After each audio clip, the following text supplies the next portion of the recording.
আসছি পরবর্তী খবরে। দোকান বসানো ঘিরে দুই পক্ষের মধ্যে সংঘর্ষ। রণক্ষেত্র দক্ষিণ 24 পরগনার মহেশতলার এই মুহূর্তে রয়েছে আমাদের প্রতিনিধি জাহিদ মিস্ত্রি। জাহিদ, কারা এই দুই পক্ষ, কি জানতে পারছো? জাহিদ, শোনা যাচ্ছে?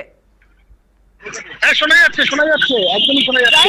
দোকান বসানো ঘিরে দুই পক্ষের মধ্যে সংঘর্ষ, এই দুই পক্ষ কারা, কি জানতে পারছো? আর এখনকার পরিস্থিতি ঠিক কি?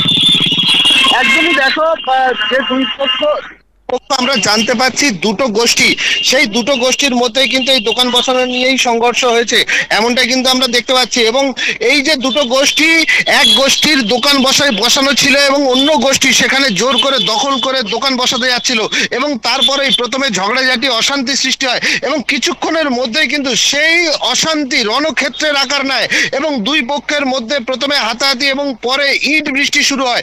এবং এটা যেটা শুরু হয় একেবারে থানার সামনে, যে পুলিশ গাড়ি সেখানে ছিল রবীন্দ্রনগর থানা, সেই রবীন্দ্রনগর থানার সামনেই কিন্তু এই ঘটনা ঘটে এবং পুলিশকে লক্ষ্য করে প্রচুর পরিমাণে ইট ছোড়া হয় এবং পাথর ছোড়া হয় এবং সেই ইট এবং পাথর ছোড়ার পরে সেখানে কিন্তু পুলিশ কর্মী তারা বেশ কয়েকজন আহত হন এবং একজন পুলিশ কর্মী গুরুতর আহত হন। এমনকি আমরা জানতে পারছি যে একজন যে মহিলা পুলিশ কর্মী তিনিও কিন্তু আহত হয়েছেন এবং দফায় দফায় উত্তেজনা ছড়িয়েছে এবং উত্তেজনা এতটা পরিমাণে বেড়েছে যে সেই উত্তেজনা কমাতে রীতিমতো সেখানে র্যাব নামাতে হয়েছে এবং প্রচুর পরিমাণে পুলিশ মোতায়েন করা হয়েছে এবং শেষ পর্যন্ত লাঠি চার্জ এবং কাঁদানি গ্যাস, সেই কাঁদানি গ্যাস চালাতে হয়েছে।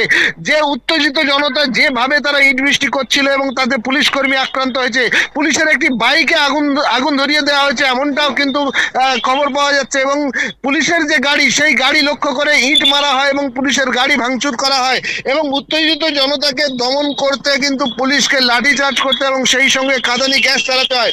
যদিও এই মুহূর্তে পুরো এলাকা অনেকটাই পুলিশের আয়ত্তে চলে এসছে এবং পুলিশ পুরো এলাকা ঘিরে ফেলেছে এবং প্রচুর পরিমাণে পুলিশ মোতায়েন করা হয়েছে।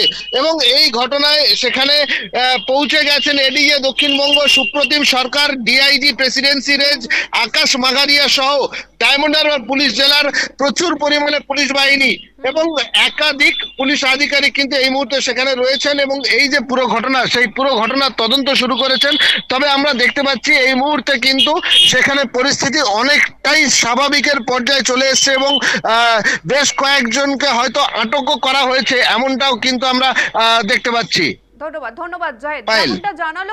যেমনটা জানালো আমাদের প্রতিনিধি যে দুই পক্ষের মধ্যে দোকান বসানো ঘিরে সংঘর্ষ, এরপর গাড়ি ভাঙচুর, বাইকে আগুন, পুলিশকে আক্রান্ত হতে হচ্ছে, একের পর এক গাড়ি ভাঙচুর করেছে, বাড়িতেও হামলা চালানো হয়েছে বলে খবর। রবীন্দ্রনগর থানার সামনেই পুলিশের গাড়িতে হামলা চালায় সংঘর্ষকারীরা।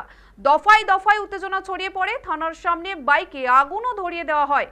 ঘটনা আক্রান্ত হয় বেশ কয়েকজন পুলিশ কর্মী, পাথর ছুঁড়ে ভাঙা হয়েছে পুলিশের গাড়ির কাচ, মহিলা কনস্টেবলের মাথায় ইটের আঘাত লেগেছে বলেও খবর।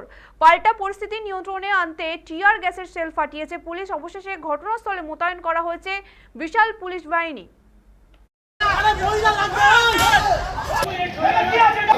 কি হয়েছে?